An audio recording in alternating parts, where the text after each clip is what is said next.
people and community. It embodies love. Dahil naniniwala po kami na sa isang lugar na may pagmamahal, there will be peace. If there is peace, there will be unity. And everyone in the community will become love. The center star po represent our, kagaya po ng star na gumabay sa tatlong haring mago. May nire-represent din po yung bawat star dito. Sa gitna po, it represent our beloved governor who serve as our light to the brightest and even to the darkest time of our province. Siya din po ang nagbibigay ng ilaw sa ibang mga kabataan na para maging scholarship. Then, ito pong red and green star, it represent the LGU po or the local government unit na tumutulong po sa ating butihing governor na pamahalaan ng ating buong lalawigan. And then ito po pinakamalaking star, it represent po yung pinakamaliit na mga leader po natin. Ito po sa pinakamaliit, humahawak po sa pinakamaliit na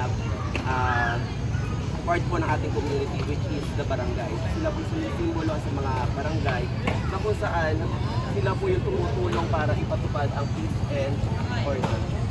Ang bawat kulay po niya ay may iba din po sinisimbolo. Ang dilaw po ay sumisimbolo sa ating pangunahing produkto, which is the palay, na nagbigay po sa atin ng bansag na rice grandly at Philippines. Ang red po ay sumisimbolo sa tatlong produkto. Dalawa po dito ay mula sa Saragossa. Ang itlog na maalat po at ang burong isda mula sa Saragossa. At ang isa po ay sumisimbolo sa po natin pangunahing produkto, which is onion po. Kaya hindi po siya red na red, parang maroon po siya. And the blue and green represent po our province.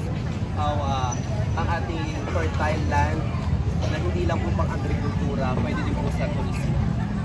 Ang mga ginamit po namin pang disenyo ay banig, lapat, it represent po ang mga tao sa Nueva Ecija na kahit po sa modernisasyon po ay inaakap pa rin po natin ang ating past.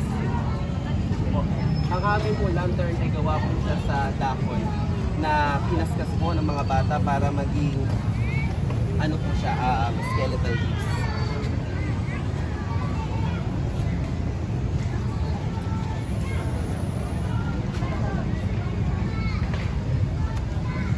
Skeletal leaves po ang po sa puso ng aming parol. It represent po motherhood, protect motherhood.